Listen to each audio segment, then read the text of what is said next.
Então, pessoal, estou diante de uns dados aqui interessantes, tá? No GraphPad. Na verdade, você tem aqui os dados brutos, tá? Que são não são circunferências, né? São dobras medidas por plicômetro em diferentes regiões, tá? E aqui na mesma região medida por ultrassom. E aí a gente espera que, enfim, a dobra ela vai ser sempre mais ou menos o dobro do ultrassom, tá? Mais ou menos. Por exemplo, panturrilha 7.4 e aqui a panturrilha dá 25. Panturrilha aqui deu 8 e aí a panturrilha ali dá 4.4. Então a gente espera uma razão de 2, tá? E aí a gente faz essa razão aqui para cada um dos locais. Tríceps subescapular, bíceps, a crista ilíaca, né, abdômen, coxa, para cada uma das regiões, inclusive o somatório das dobras, tá ok? A razão do somatório para ultrassom e a razão do somatório para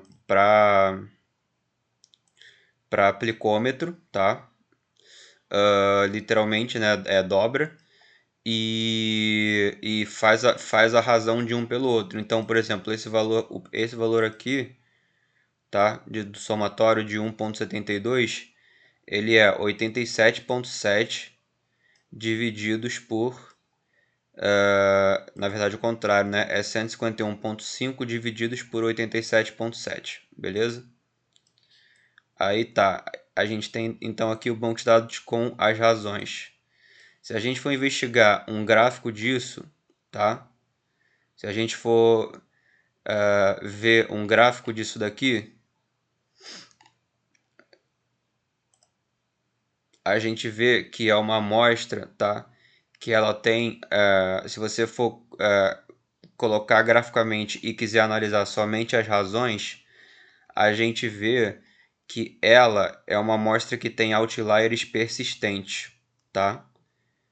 Então, olha, aqui é um gráfico de violino, onde a maioria dos valores estão concentrados próximo da razão 2, né? Próximo de ser, por exemplo, a dobra é realmente 2 vezes maior do que o ultrassom, mas existem dobras que são menores, tá? E existe uma quantidade de dobra muito grande que potencialmente é lá 4 vezes maior do que o ultrassom, quase 5 vezes maior do que o ultrassom, e por aí vai, tá?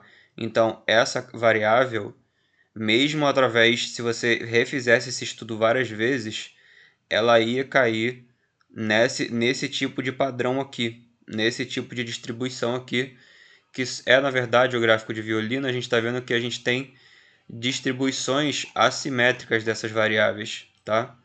Deixa eu ver se eu consigo. Eu acho que eu não vou conseguir fazer um histograma aqui, mas eu posso fazer estatísticas descritivas, tá?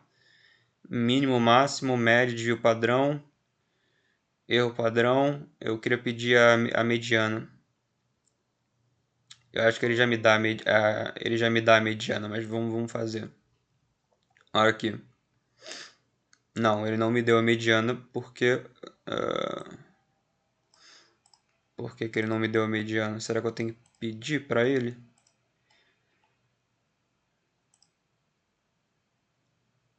Ah, eu tenho que pedir os quartis, tá certo.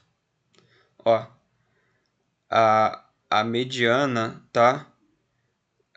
Aqui, a média, ela tá um pouquinho. Ela até coincide, olha, com a mediana, tá? Ela até coincide com a mediana. O problema é a amplitude dos valores, olha só. De 1.71 até 3. Uma razão de quase igual, né? De tríceps para ultrassom e plicômetro. Razões aqui até pequenas, né, onde o plicômetro seria, na verdade, ao contrário, seria menor, mas eu tenho assim esse padrão de valores que destoam da normalidade de forma recorrente para todas as variáveis, tá? A mesma coisa, a única coisa só não acontece para o somatório das dobras. Para as dobras individuais, isso aqui está acontecendo. Então, esse daqui, tá? Esse caso em específico é um caso clássico de distribuição que não segue a normalidade, e para isso a gente precisa aplicar testes estatísticos não paramétricos, tá? Testes estatísticos não paramétricos. Se você for fazer aqui, deixa eu achar a análise. Se você for ver os testes, por exemplo, eu não gosto, tá? Mas se você for ver os testes de normalidade, todos os testes Anderson-Darling, De Agostino, Shapiro-Wilk, Kolmogorov, todos eles indicam lá que não segue a distribuição normal, tá? Por mais que eu não goste de teste estatístico, mas eu estou usando aqui mais uma vez para me guiar para minha decisão, tá? Eles podem, enfim, só para você ter realmente um sanity check, só para você fazer um teste de sanidade, tá? E aí só realmente o somatório, em alguns dos testes, ele dá ali mais próximo da normalidade, mesmo assim não chega, tá? Por mais que eu não goste de utilizar, enfim, eu não gosto de utilizar teste de normalidade. E aí, galera, se esse é um caso clássico, eu tenho que fazer se seguisse a normalidade, eu teria que fazer uma ANOVA de medidas repetidas. Por quê? Por que eu tenho que fazer uma ANOVA de medidas repetidas? Porque a gente tem aqui uma condição de pareamento, onde os mesmos indivíduos eles estão sendo medidos em diferentes condições. Na verdade, a condição tríceps, subescapular, bíceps, crista, abdômen, os locais que foram mensurados, a gordura, eles vêm de uma mesma pessoa, tá?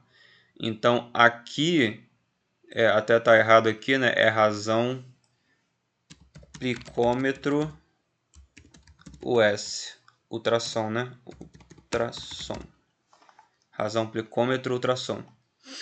Então, aqui a gente tem que existe um pareamento, porque a panturrilha, vocês entendem? São partes de uma mesma pessoa aqui sendo analisada. E eu quero ver se essas razões diferem. Em quais lugares, a pergunta de pesquisa é, em quais lugares anatômicos, tá? De onde se é pego onde se é pego a dobra, tá? Em quais lugares a gente tem uma diferença de uma diferença entre as razões, tá? Quais lugares a gente vai ter de fato uma diferença.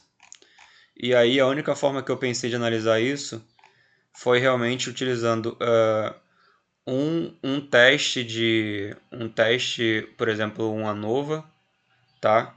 Tem aqui na plataforma explicando o que é ANOVA e tal. E aí, olha, se eu fizer o ANOVA, ele vai dar um P menor do que 0.001, indicando que, enfim, pelo menos uma das médias difere de forma estatisticamente significativa. E se a gente for para as múltiplas comparações, os testes pós-hoc individuais, a gente tem aqui, olha, que tríceps não difere de panturrilha, subescapular não difere de abdômen. Subescapular não difere de coxa. Bíceps não difere da crista. Bíceps não difere do abdômen. Crista não difere do abdômen. E panturrilha não difere do somatório. Agora, se a gente for ver...